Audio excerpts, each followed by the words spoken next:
Hi, my name is Lauren Cox, and I'm currently enrolled in Stage 450 Global Issues at St. Andrews University, and today I'm going to be talking about an article that I found called Sick and Wounded Palestinians Leave Gaza as the Rafah Crossing Reopens, and I'm going to talk about how this relates to the worldview and environmental challenges in the Middle East.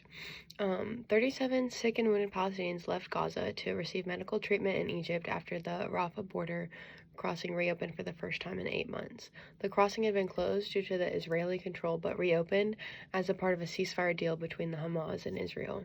The evacuees included 34 children, and they were transported in ambulances.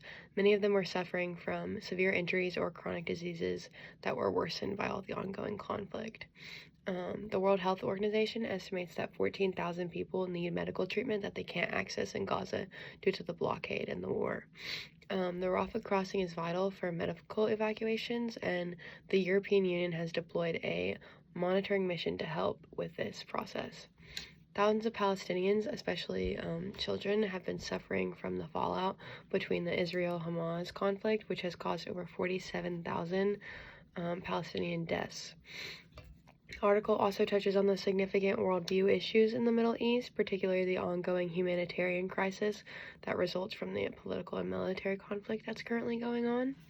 The suffering of Palestinians, especially children, is very important to understanding how the worldview issues have manifested in that region. The issues like war, human rights, access to healthcare are really shaped by the social and religious perspectives in that area.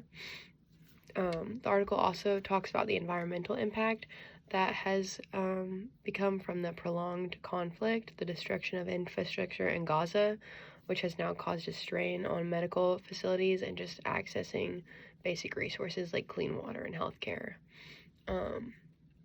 The closure of the border crossings and the lack of medical access in Gaza also reflect the worldview challenge of global solidarity. I think that the international community's response, whether it's medical aid or political action, will help them to navigate those humanitarian needs. This article also just made me reflect about the fragile aspect of life in these conflict zones, especially with the children that was talked about in the article. There was also a story of a child with an autoimmune disease who suffered in Gaza because he couldn't get treatment in Egypt, and it was just really heartbreaking to read that.